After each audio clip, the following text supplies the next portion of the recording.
like I told you before, I used to be an AC, and I have a highly successful career as a focus puller, doing films and film after film, and that's how I educate myself to be a cinematographer.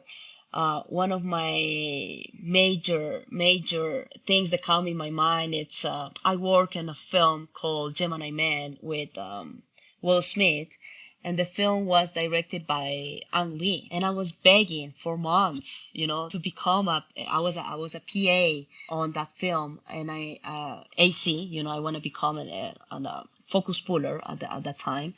And I was trying to, be on that film for whatever cost, right? So finally I made it to the film. They hired me, and I get to the first day, and I was talking through the stereographic person in charge for doing the 3D, because it was a 3D movie, and I was like, my major thing was being 1 second in the presence of Ang Lee, because Ang Lee is a director who I admire a lot, and so I don't know how, but I get to the stereographic designer, who was the man, Dimitri Portelli. He was in charge of the whole, stereographic crew. And he was doing pulling focus with 2 controls in both hands, which I never see before. And then I noticed, oh, this is the way they pull focus on 3D, because I was a focus puller on 2D, and I didn't even experience that at that time. So he explained me in a little paper about, something, and he put a paper. It's like, okay, so 75% here, you have 3% here, 10% there, and you gotta make this approach, and you gotta, bring, let's say, Will Smith through this side, and the house is gonna be on this type of the frame, and the composition goes through the tree on top, or, I did understand that at the beginning very quickly, the way he explained it to me. And he's like, you want to help me? And I was like, oh my God, yeah, of course I want to help you, right? So first scene, first shot of the first day, I was helping Dimitri Portelli with that shot. And I didn't even know what I was doing, really. I was like, okay, let's see, whatever he told me to do, I was just doing. And then, like, half an hour later, I feel a hand here, and it was Ang Lee. And I was like, oh, and he's like, are you nervous? I was like, no, I'm okay. Everything is okay, and my heart was beating so fast. I was truly nervous. I was desperate nervous. And he's like, everything is going to be okay, like assuring me that everything is going to be okay. Because I was truly nervous to pull focus for the first time on that set, which I was not hired to pull focus. I was just, like I told you, I was a PA and an AC. So I pulled that for the first time, and then I was continue with my work, but from time to time, Dimitri gave me the opportunity to stay with him and do some pulling some focus on 3Ds, which was one of my major stories that I can tell you right now, because it gets me chills when I say the story, because I truly admire these people a lot, and it was a huge break for me to become a cinematographer.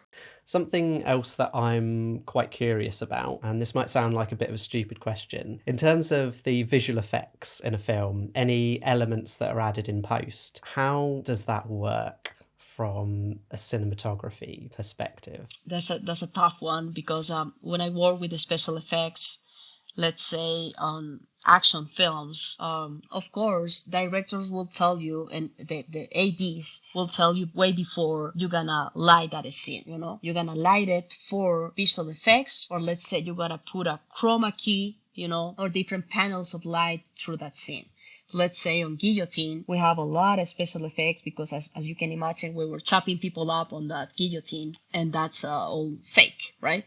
So you gotta know in advance how you're gonna light it, and especially because those scenes were a challenge for me, because it was an unprotected environment, everything with different type of lights.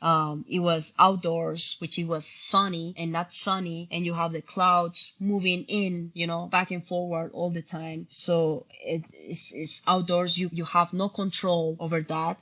You can have a fill, you can have a key light, you can have some tools, but you don't have total control over that, But other than working on sets, indoors, and you have control of your chroma keys and your greens and your blues and your yellowish.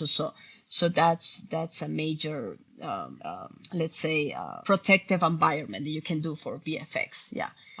But actually depends on how do you have to. It's not that you have to choose, like, okay, let's do this indoors, If you have to do it outside, you can just do it outside, But it's a combination because everything on VFX has to be even with lighting.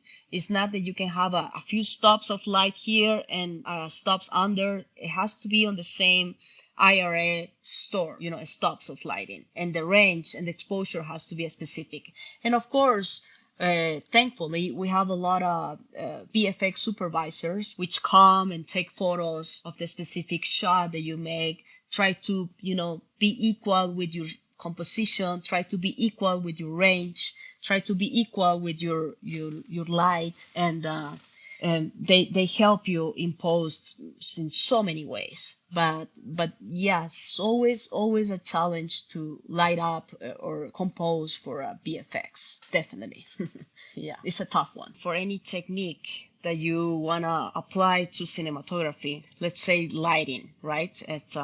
So if I use lighting for understand light, I have to understand how I feel about the film, how I feel about the subjects, how I might wanna make the audience and the spectator to feel about what we're looking at, right? And it's not like I'm completing a task for any director. I'm completing a task for the audience.